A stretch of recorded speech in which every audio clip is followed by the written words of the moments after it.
ಮನುಷ್ಯನ ನಿಜವಾದ ಆನಂದ ಹೃದಯದಲ್ಲಿದೆ, ಗುಡಿಸಲು ಅಥವಾ ಅರಮನೆಯಲ್ಲಿಲ್ಲ.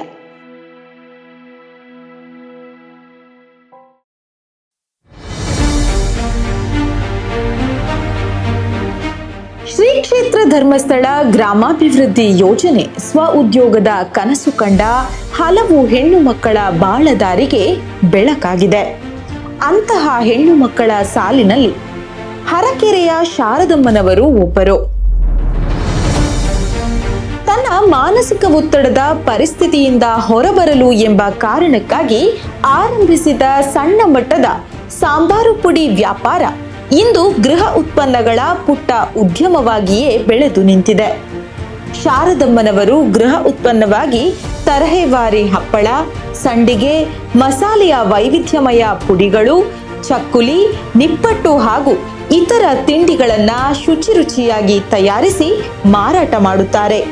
ತಾವು ತಯಾರಿ ಮಾಡುವ ಪದಾರ್ಥಗಳಷ್ಟೇ ಅಲ್ಲದೆ ಜನರ ಬೇಡಿಕೆ ಆಧರಿಸಿ ಕೆಲವು ಇತರ ವಸ್ತುಗಳನ್ನ ಕೊಂಡು ತಂದು ಶಾರದಮ್ಮನವರು ಮಾರಾಟ ಮಾಡುತ್ತಾರೆ.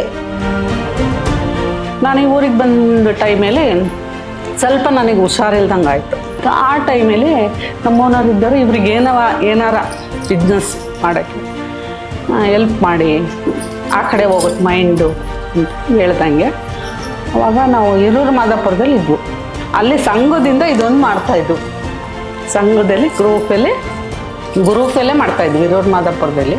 ಖಾರದ ಪುಡಿ, ಹಪ್ಪಳ ಮಾಡ್ತೀನಿ, ಸಂಡಿಗೆ, ಉಪ್ಪಿನಕಾಯಿ, ಚಕ್ಲಿ ಇಷ್ಟು ಮಾತ್ರ ನಾನು ಮಾಡ್ತೀನಿ, ಮನೆಯಲ್ಲಿ ತಯಾರು ಮಾಡ್ತೀನಿ. ಇನ್ನು ಬೋಟಿ ಅದೆಲ್ಲ ಜನ ಕೇಳ್ತಾರೆ ಅನ್ನೋ ಉದ್ದೇಶಕ್ಕೆ ನಾನು ಅದು ಹೊರಗಡೆಯಿಂದನೂ ತಗೊಬಂದು ಅದು ನಾನೇ ಪ್ಯಾಕ್ ಮಾಡ್ಕೊಂಡು ಧರ್ಮಸ್ಥಳದ್ದು ನನಗೆ ಅಲ್ಲೆಲ್ಲ ಕರ್ಕೊಂಡೋಗಿ 4 ದಿನ ಟ್ರೈನಿಂಗ್ ಕೊಟ್ಟು ಎಲ್ಲ ಮಾಡೋದು. ತಮ್ಮ ಉತ್ಪನ್ನಗಳ ಮಾರಾಟಕ್ಕೆ ತಾವೇ ಸ್ವತಃ ಊರುಗಳಲ್ಲಿ ತಿರುಗಾಟ ನಡೆಸಿ ಹಾಗೂ 3 ಸಂತೆಗಳಲ್ಲಿ ಮಾರಾಟವನ್ನ ಮಾಡುವ ಇವರು ಮಾರುವ ಉತ್ಪನ್ನಗಳಿಗೆ ಜನರಿಂದ ಒಳ್ಳೆಯ ಬೇಡಿಕೆ ಇದೆ.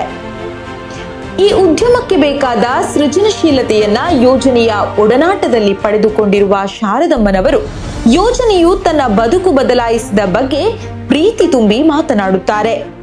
ಸಾಧಿಸುವ ಛಲ, ಅಚಲ ಮನಸ್ಸಿದ್ದರೆ ವಯಸ್ಸು ಕೇವಲ ಸಂಖ್ಯೆಯಷ್ಟೇ ಎಂಬಂತೆ ಬಹಳ ಚಟುವಟಿಕೆಯಿಂದ ದುಡಿಯುವ ಶಾರದಮ್ಮನವರ ಬದುಕು ಇತರರಿಗೂ ಮಾದರಿ.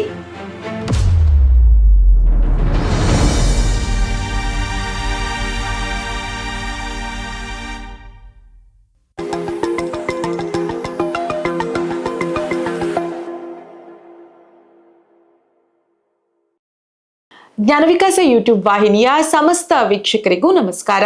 ವೀಕ್ಷಕರೇ, ಸುದ್ದಿ ಸೌರಭ ಸಂಚಿಕೆಯಲ್ಲಿ ಈ ದಿನದ ಸುದ್ದಿಗಳ ಮೇಲೆ ಬೆಳಕು ಚೆಲ್ಲೋಣ. ಶ್ರೀ ಕ್ಷೇತ್ರ ಧರ್ಮಸ್ಥಳ ಗ್ರಾಮಾಭಿವೃದ್ಧಿ ಯೋಜನೆ ವತಿಯಿಂದ 2102ನೇ ಮಧ್ಯವರ್ಜನ ಶಿಬಿರದ ಸಮಾರೋಪ ಕಾರ್ಯಕ್ರಮ ನೆರವೇರಿತು.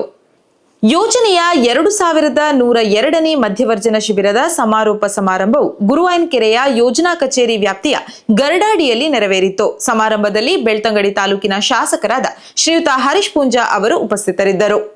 ಶ್ರೀ ಕ್ಷೇತ್ರ ಧರ್ಮಸ್ಥಳ ಗ್ರಾಮಾಭಿವೃದ್ಧಿ ಯೋಜನೆಯ ಜ್ಞಾನವಿಕಾಸ ಕಾರ್ಯಕ್ರಮದ ಅಡಿಯಲ್ಲಿ ತುಮಕೂರು ಜಿಲ್ಲೆಯ ತಿಪಟೂರಿನಲ್ಲಿ ಮಹಿಳಾ ವಿಚಾರಗೋಷ್ಠಿ ಕಾರ್ಯಕ್ರಮ ನೆರವೇರಿತು. ತುಮಕೂರು ಜಿಲ್ಲೆಯ ತಿಪಟೂರು ತಾಲೂಕಿನಲ್ಲಿ ನೆರವೇರಿದ ಮಹಿಳಾ ವಿಚಾರಗೋಷ್ಠಿ ಕಾರ್ಯಕ್ರಮವನ್ನು ಕೇಂದ್ರ ಕಚೇರಿಯ ಜ್ಞಾನ ವಿಕಾಸ ವಿಭಾಗದ ಮಾನ್ಯ ನಿರ್ದೇಶಕರಾದ ಶ್ರೀಯುತ ದಿನೇಶ್ ಪೂಜಾರಿ ಅವರು ಉದ್ಘಾಟಿಸಿದರು. ಶ್ರೀ ಕ್ಷೇತ್ರ ಧರ್ಮಸ್ಥಳ ಗ್ರಾಮಾಭಿವೃದ್ಧಿ ಯೋಜನೆಯ ಜ್ಞಾನ ವಿಕಾಸ ಕಾರ್ಯಕ್ರಮದ ಅಡಿಯಲ್ಲಿ ಚಿಕ್ಕಬಳ್ಳಾಪುರ ಜಿಲ್ಲೆಯ ಗೌರಿಬಿದನೂರು ತಾಲೂಕಿನಲ್ಲಿ ಆರೋಗ್ಯ ತಪಾಸಣಾ ಶಿಬಿರ ನೆರವೇರಿತು. ಯೋಜನೆಯ ಜ್ಞಾನ ವಿಕಾಸ ಕಾರ್ಯಕ್ರಮದ ಅಡಿಯಲ್ಲಿ ಚಿಕ್ಕಬಳ್ಳಾಪುರ ಜಿಲ್ಲೆಯ ಗೌರಿಬಿದನೂರು ತಾಲೂಕಿನಲ್ಲಿ ಆರೋಗ್ಯ ತಪಾಸಣಾ ಶಿಬಿರದ ಅಡಿಯಲ್ಲಿ ಕಣ್ಣಿನ ತಪಾಸಣೆ ನೆರವೇರಿತು. ವೀಕ್ಷಕರೇ, ಮುಂದಿನ ಸುದ್ದಿ ಸೌರಭ ಸಂಚಿಕೆ ಜೊತೆಗೆ ನಿಮ್ಮನ್ನ ಮತ್ತೆ ಭೇಟಿಯಾಗ್ತೀವಿ. ನಮಸ್ಕಾರ.